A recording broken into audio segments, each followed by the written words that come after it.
दोस्तों, क्या आप जानते हैं कि कौन सी भविष्यवाणियां हैं जो आज सच होने के कगार पर है? आखिर इन्हें किस सदी में बताया गया था और आज ये कैसे सच हो रही हैं? आखिर ये महान इंसान थे कौन जिन्हें भविष्य के बारे में सब कुछ पता था? क्या होगा आने वाले समय में? ये भविष्यवाणियां हमारे लिए खुशियां लेकर आएंगी या खतरा? चलिए जानते हैं। नंबर 1, सुपर कंडक्टिविटी की सुबह। चलिए सबसे पहले जानते हैं इस भविष्यवाणी के बारे में। पहले के कई वैज्ञानिकों का मानना था कि आगे आने वाले समय में एक ऐसी कार बनाई जाएगी जो कि सड़कों पर तेजी से दौड़ती हुई नजर आएगी, बल्कि आसमान में उड़ती हुई भी देखी जाएगी। और आज ये भविष्यवाणी काफी हद तक सही भी हो रही है, क्योंकि आप देख ही सकते हैं पहले के मुकाबले में आज दुनिया बहुत बदल चुकी है। जहां पहले बैलगाड़ी वगैरह चलती थी, वहीं आज सड़कों पर एक से एक बेहतरीन कार्स और आसमान में बड़े बड़े हवाई जहाज उड़ान भरते हुए देखे जाते हैं। और जैसा कि कहा गया था कि इस उड़ान की वजह है सुपर कंडक्टिविटी, क्योंकि सुपर कंडक्टर एक ऐसी चीज है जो इलेक्ट्रिसिटी को जनरेट करने में काफी मददगार है और इसकी मदद से आप 100 केल्विन जैसे कम तापमान में भी किसी भी एनर्जी को खोए बिना ट्रेन को बिजली देकर हवा में उड़ा सकते हैं। ऐसा इसलिए होता है क्योंकि इसमें इलेक्ट्रॉन एक दूसरे से जुड़ जाते हैं और अपना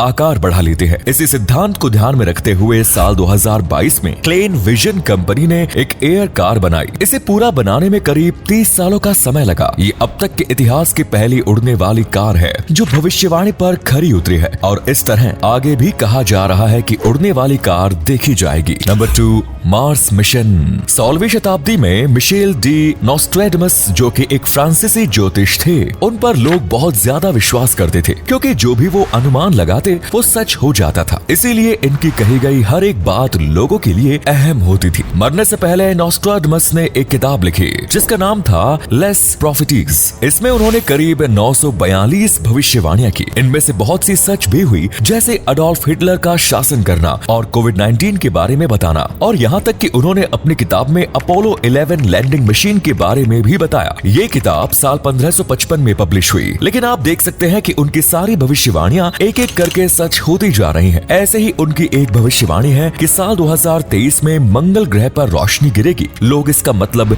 मंगल ग्रह पर इंसानों के कदम रखने से जोड़ रहे हैं। कई लोगों का मानना है कि इंसानों को मंगल ग्रह तक पहुंचाया जा सकता है। वैसे भी स्पेसएक्स के सीईओ एलॉन मस्क मंगल ग्रह पर दुनिया बसाने की बात कह चुके हैं, तो लगता है कि जल्द ही नॉस्ट्रेडमस की ये भविष्यवाणियां भी सच हो ही जाएंगी। वहीं इनकी दूसरी भविष्यवाणियों पर गौर किया जाए तो इन्होंने लिखा था कि शाही भवन पर आकाशीय आग गिरेगी। कुछ लोग इस बात को नई सभ्यता से जोड़ते हैं, तो वहीं कुछ इसे दुनिया के नए कानून से कंपेयर करते हैं। अब ये क्या है, ये तो वक्त ही बताएगा। नंबर 3, पृथ्वी पर नरभक्षी। चलिए अब तीसरी भविष्यवाणी के बारे में जानते हैं, लेकिन इसे जानने से पहले अगर आपने अभी तक हमारी वीडियो को लाइक नहीं किया तो जल्दी से लाइक कर दीजिए और चैनल पर नए हैं तो इसे सब्सक्राइब करना ना भूलें। महान प्रेडिक्शनर नॉस्ट्रेडमस ने अपनी किताब में लिखा था कि साल 2023 में खाद्य पदार्थों में मिलावट और खराबी देखी जाएगी, जिसकी एक वजह होगी वेदर चेंजमेंट। और आज वही भी हो रहा है। बहुत से प्रेडिक्टर इस बात को यूक्रेन के युद्ध से भी जोड़कर देख रहे हैं, क्योंकि इस वॉर की वजह से यूक्रेन में खाने पीने पर भारी गिरावट आई है और खाने पीने की कम मात्रा की वजह से कीमत भी आसमान छू रही है। अब जैसा कि नॉस्ट्रेडमस ने कहा था कि पृथ्वी पर नरभक्षी आएंगे, तो यूक्रेन में कुछ इस तरह का माहौल बनता जा रहा है। खाने की कमी हो रही है, जिस वजह से हो सकता है कि वहाँ इंसान ही इंसान को खाना शुरू कर दे। फिलहाल तो ऐसे हाल नहीं है, लेकिन अगर लगातार खाने की कमी ऐसे ही बनी रही तो जल्द ही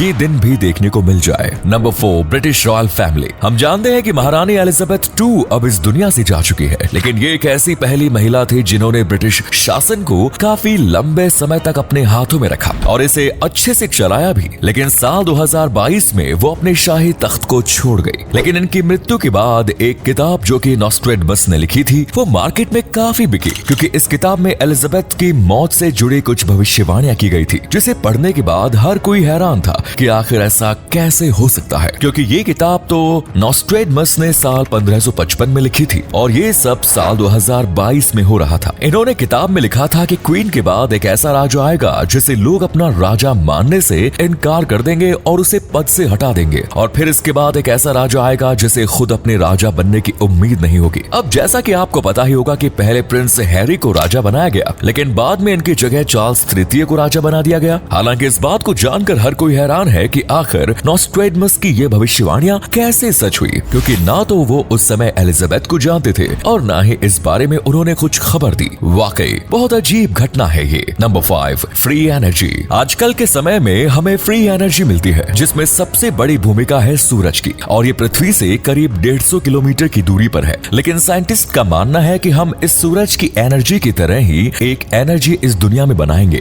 लेकिन जैसी एनर्जी सूरज प्रोड्यूस करता है, उसके लिए हमें एक परमाणु संलयन रिएक्टर की जरूरत पड़ेगी, जो कि लंबे समय तक गर्म प्लाज्मा के साथ कनेक्शन बनाए रखे। भले ही आप इस प्रॉब्लम को भी सॉल्व कर लेते हैं, लेकिन फिर भी आपके सामने एक और समस्या खड़ी हो जाएगी, और वो है प्लाज्मा को मैनेज करने के लिए मैग्नेटिक फील्ड को बनाए रखने की। ऐसा हो भी सकता है, लेकिन इसमें खर्चा बहुत आएगा। लेकिन बड़े बड़े वैज्ञानिकों का कहना है कि इंसान आगे आने वाले समय में बहुत स्मार्ट हो जाएगा, और वो रोबोट की मदद से सब काम आसानी से कर लेगा। और ऐसे ही रोबोट और टेक्नोलॉजी की मदद से हम कुछ ही सेकंड्स में कम से कम 500 मेगावाट की बिजली भी पैदा कर लेंगे। बहुत से वैज्ञानिक इसे सच करने में मेहनत भी कर रहे हैं, और निकोला टेस्ला ने इस बात को सच करके भी दिखाया। उन्होंने एक ऐसी मशीन बनाई है जो हमारे चारों ओर एक एनर्जी जनरेट कर सकती है, और आगे भविष्य में इस एनर्जी से आप बहुत से काम कर सकते हैं। इससे आप पूरी दुनिया को भी बिजली दे सकते हैं, और देखा जा रहा है कि ये भविष्यवाणी भी सच हो जाएगी कि लोग बिना सूरज की एनर्जी का इस्तेमाल किए खुद एनर्जी प्रोड्यूस करेंगे।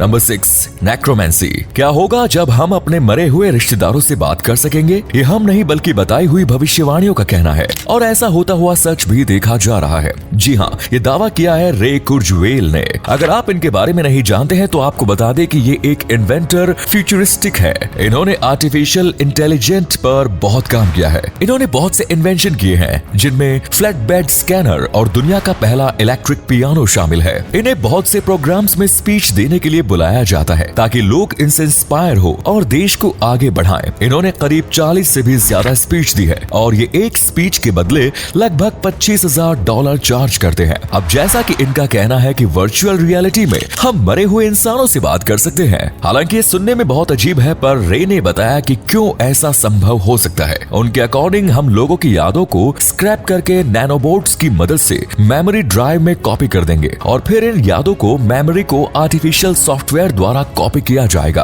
और ये ठीक उस इंसान की तरह उसकी यादों और उसकी वॉइस हर एक चीज को कॉपी कर सकता है। हालांकि उनकी ये सोच 99% तक सही देखी जा रही है। आपको क्या लगता है, क्या भविष्य में हम अपने लोगों से इंटरेक्ट हो पाएंगे? कमेंट्स में जरूर बताएं। नंबर 7, रोबोमैन। चलिए जानते हैं अब अगली भविष्यवाणी के बारे में। आप तो जानते हैं कि आजकल दुनिया में रोबोट्स का बोलबाला बढ़ता ही जा रहा है, लेकिन बहुत कम लोग जानते हैं कि इनकी भविष्यवाणी पहले ही हो चुकी थी। अब साइबॉर्ग्स के बारे में वैज्ञानिकों ने जानकारी हासिल कर ली है, लेकिन इसके भविष्य को समझने से पहले हमें इसके पास्ट को समझना जरूरी है, और फिर उसकी मदद से इसे प्रेजेंट में विकसित कर उसके बारे में अच्छे से जानकारी हासिल करके हम इसे भविष्य में इस्तेमाल कर सकते हैं। कहा जाता है कि 10 साल पहले पृथ्वी की सबसे पहली प्रजाति जो थी वो निएंडरथल थी, जिसने काफी प्रोग्रेस की। उस समय में इन लोगों के पास रहने के लिए न तो घर था और न ही खाने या कुछ खरीदने के लिए मार्केट। इसीलिए ये लोग खाने के लिए शिकार करते और फलों को खाकर जिंदा रहते। लेकिन फिर धीरे धीरे इन्होंने जमीन पर खेती करनी शुरू की, और इन्हें अपनी जरूरत के मुताबिक भोजन मिलना आसान हो गया। और ऐसे ही धीरे धीरे साइंस के फील्ड में भी तरक्की हुई, और आज टेक्नोलॉजी इतनी बढ़ गई कि इंसानों ने रोबोट्स जैसी मशीन बना दी, और कंप्यूटर जैसी फास्टेस्ट मशीन की मदद से हम मिनटों में हिसाब जोड़ सकते हैं। और आगे आने वाले समय में उम्मीद लगाई जा रही है कि ये रोबोट इतने ज्यादा स्मार्ट हो जाएंगे कि ये इंसानों की तरह ही सोचने समझने लगेंगे, यहाँ तक कि खाना भी खाया करेंगे। यानी देखा जा रहा है कि फ्यूचर में इंसान भी रोबोट की तरह ही हो जाएंगे। उनके शरीर में नैनोबॉट्स नामक छोटे छोटे रोबोट्स होंगे। देखा जाए तो फ्यूचर में इंसान ही रोबोमैन की तरह होंगे, या आप कह सकते हैं रोबोट इंसान की तरह हो जाएंगे। तो दोस्तों, आप इनमें से किस भविष्यवाणी के बारे में जानते थे? कमेंट्स में जरूर बताएं, और चैनल को सब्सक्राइब करें। धन्यवाद।